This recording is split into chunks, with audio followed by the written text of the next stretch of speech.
여러분 안녕하십니까, 진성호입니다. 민주당은 대통령 선거에서 패배했지만 지금 패배한 정당 같지 않다는 지적도 나오고 있습니다. 그만큼 이재명 후보가 0.73%포인트 차이로 아깝게 졌기 때문에 이재명이 앞으로 민주당의 중심이 되어야 한다는 목소리가 힘을 싣고 있다고 합니다. 지금 민주당의 분위기는 문재인 대통령은 욕을 해도 이재명 비판을 하면 큰일 나는 분위기라고 일부 관계자는 전합니다. 이게 사실일 가능성이 높습니다. 어차피 문재인 대통령은 이제 임기가 끝나는 대통령입니다. 지는 해입니다. 그렇지만 이재명 후보는 상대적으로 선전했다고 주장하는 사람들이 많고, 또 정치의 속성상 앞으로 권력이 될 사람 주위에 사람이 모입니다.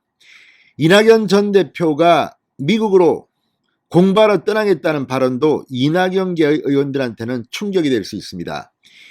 한때 이낙연 전 대표가 이재명 후보가 패배한 뒤 비상대책위원장이 될 거라는 그런 이야기도 있었는데, 이재명 후보가 전화를 돌리면서 이것을 막았다는 그런 TV조선 보도도 있었습니다. 자, 어쨌든 지금 민주당은 사실상 내정 상태로 보입니다.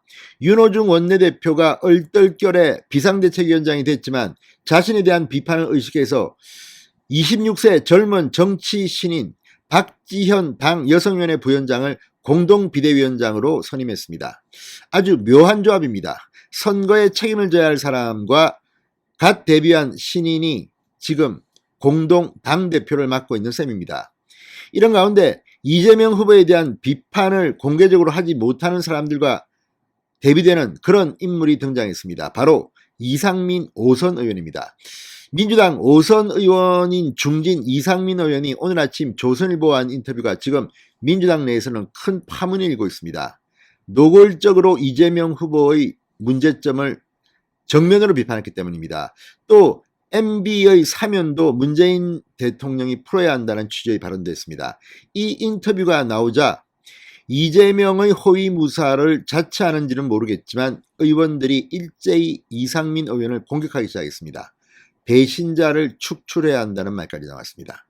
민주당 사실상 내전 상태로 빠지는 걸까요? 진성호의 융단 폭격 시작합니다. 더불어민주당을 융단 폭격합니다. 방송에 앞서 아직 진성호 방송의 구독자가 아니신 분은 붉은색 구독 버튼 눌러주십시오. 더 좋은 방송으로 보답하겠습니다. 자, 이상민 의원이 대선 패배 원인이 이재명 후보에게 있었다는 취지로 발언하자 선대위에 참여했던 이재명계 인사들이 반발하고 났습니다. 자, 오늘 아침 조선일보와의 인터뷰에서 이상민 의원은 이재명 후보와 관련된 대장동 의혹과 욕설 파문, 아내 등 주변 관리 의혹도 패배 원인의 한 축이라고 볼 수 있다.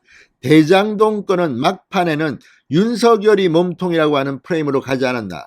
그런 대응이 과연 국민들의 공감대를 얻었나 싶다. 억울한 게 있다면 그걸 풀어야 하는데 상대방을 끌어들여 그 얘기만 했다라고 비판했습니다.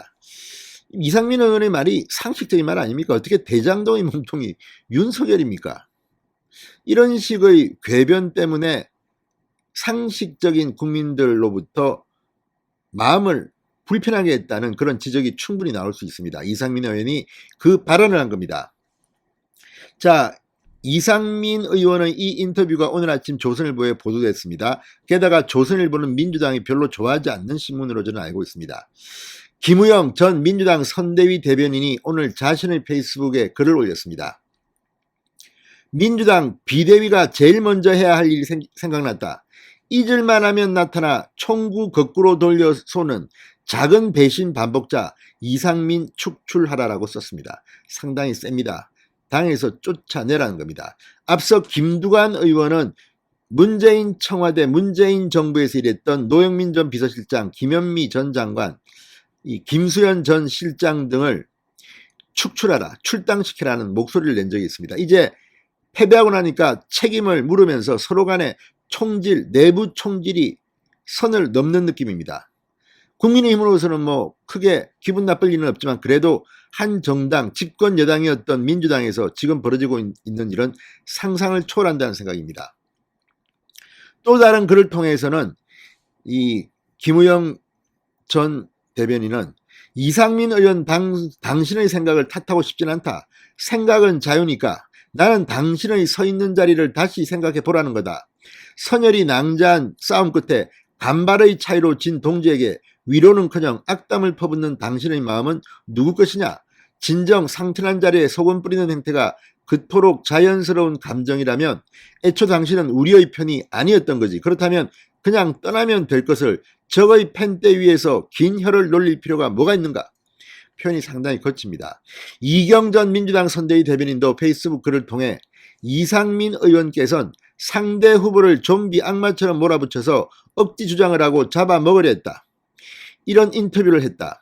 지금까지 검증도 되지 않는 네거티브를 지속적으로 선거 마지막까지 주장한 사람이 윤석열 당선자라는 것은 팩트다. 오히려 언론이 검증했던 사실조차도 국민께 확실하게 알리지 못했던 점과 윤석열 후보 측의 허위사실 공격에 따라가기식 방으로 지지자분들께 혼냈던 선대위였다. 그러면서 이 의원께서 민주당의 부족함이나 잘못을 발견했다면 다선 중진 선배로서 따끔한 지적을 하는 것이 맞다. 허나 주관적 생각만으로 책임을 전가하는 것이 아닌 객관적 사실을 바탕으로 현명하게 말해야 하는 것이 옳지 않을까. 대선에서 승리하지 못했다고 아무 말이나 꺼내 당을 몰아세우거나 위 후보를 비판하지 말라고 했습니다. 자, 이제 내분 직전까지 간 모양입니다.